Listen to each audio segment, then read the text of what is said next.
Hey guys, what's going on? I've got standard Underwood desktop typewriter here. This is one of maybe like five that I've had.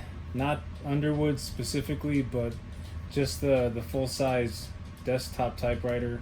And I actually wasn't sure if I was going to be putting this one up for sale, but I think I might. I don't know. This one, I think this one has been gone through pretty well. Not by me, but the previous owner. Um, just, I think this platen was replaced at some point because for one of these Underwood number five typewriters, and I know this isn't technically a number five, but one of these big ones.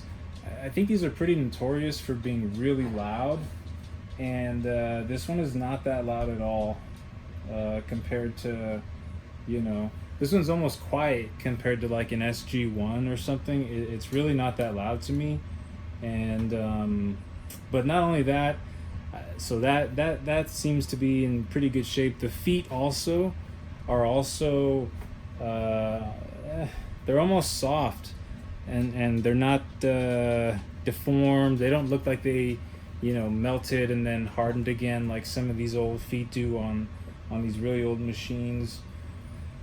Speaking of age, I don't really know how old this one is. I think it's from the 40s.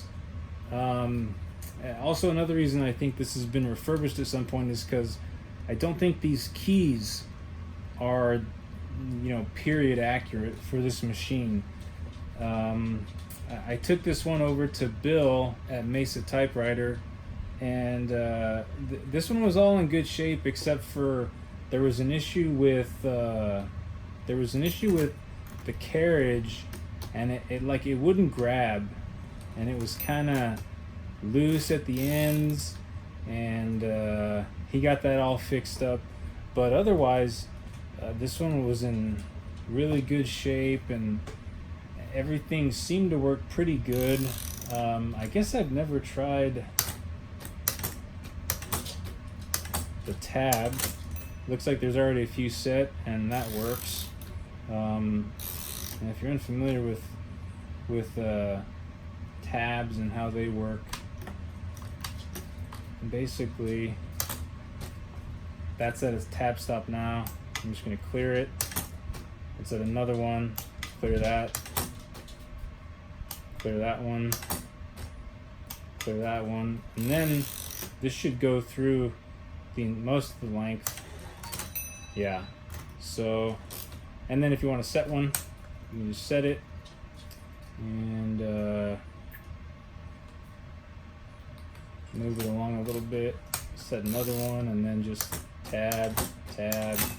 So everything seems to be working really good on this one.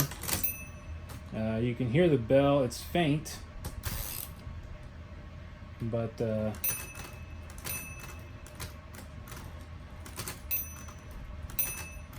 it's there. You can hear it. This is how you set the margins, and I think these are they're swapped, where this one is the right margin, because I think as this one gets close to this, you'll hear the bell. So when you're writing, it's faint, but it's there. And then this one, when you're returning, stops right there, which sets the left margin. So kind of flip-flopped, but yeah, this one feels really good, and the red and the red ink setting, the black ink setting, everything's squared up, and the alignment's pretty good. With this one, the capital letters seem to be, if you don't really have this pressed all the way down, the capital letters, they're a little high, and so you got to make sure to really press this all the way down to get the alignment. And even then, I'd say it's not perfect, but it's pretty darn good.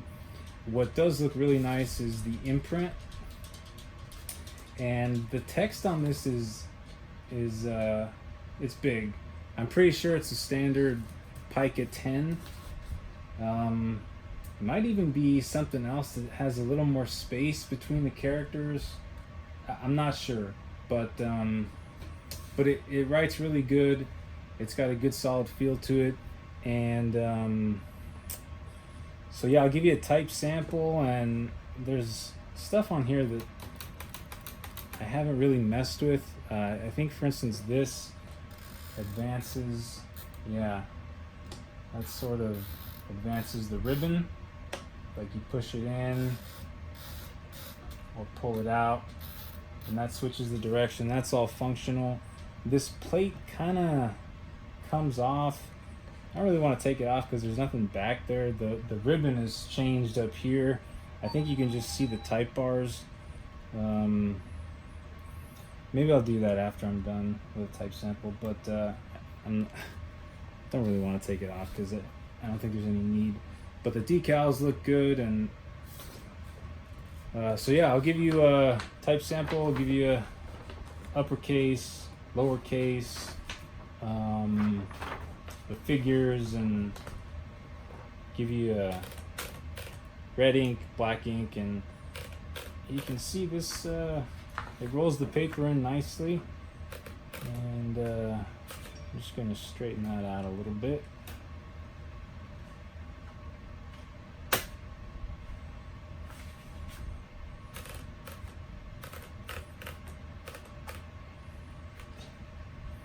And I have all this other writing from some other machines, so don't get confused, but I'll start a new line down here.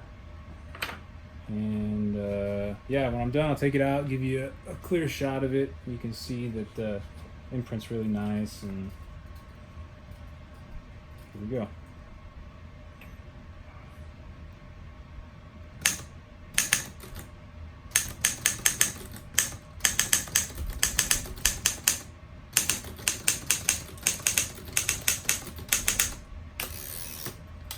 And I'm going to give you the caps in all red.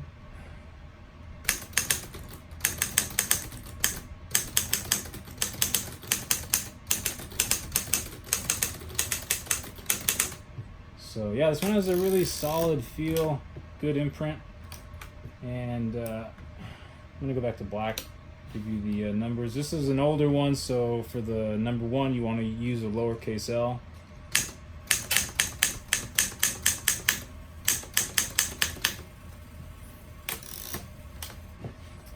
And then I'll give you the figures.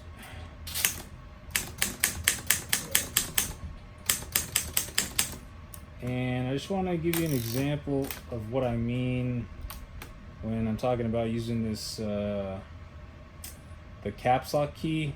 It doesn't really matter when you're on when you have the caps lock, but if you're just using the shift for one capital letter, I just want to show you that the alignment, you got to make sure it's really engaged. So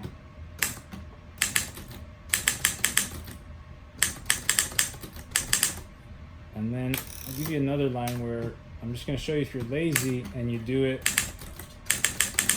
doesn't quite come out as clean. So those are 2 lines, and I'll go to red.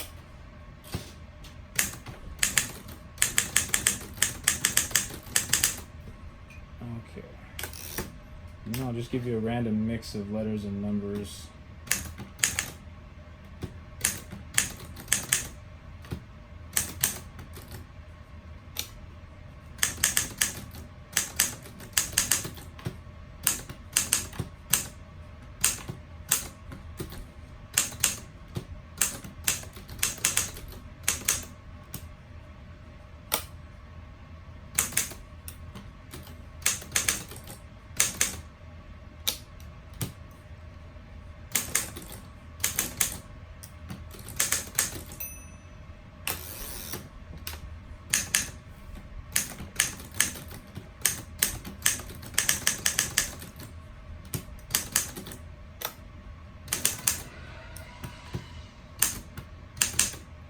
Okay, that's a pretty good sample right there.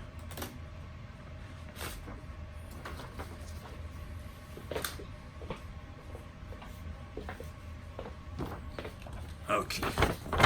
So this machine is basically, yeah, from here down. So I'm just gonna flip this over. This is the type sample from this machine, and you can see it leaves a nice dark imprint, and it's not perfect, like I said, as far as alignment. These lines right here, the quick brown fox. So the first one is where I use shift for the first letter T, press it down all the way, and you can see it's pretty darn good. The second one I was kind of lazy. You can see it's a little higher, and then on the red, I think it's pretty good there. And then this last line, I just wanted to give you a bunch of different, uppercase, lowercase, to show you that the alignment is not 100%, but it's pretty darn good, as long as you're remembering to really make sure to press down on the shift key and just make sure it's all the way down. And this is a mix of caps lock, shift, and all lowercase. And but yeah, it feels really good. It's a good writer, and man, it's heavy, but it's in really good shape. I'll give you a little walk around right now, if I can. And you can see the decals are good. And all the way around the machine. This is good. Now, the back's not quite as clean. You can see the Underwood decals a little faded, but all tab mechanisms are working. The set buttons and the clear buttons, and I'll show you the underneath part of this. Hopefully I don't tip this over.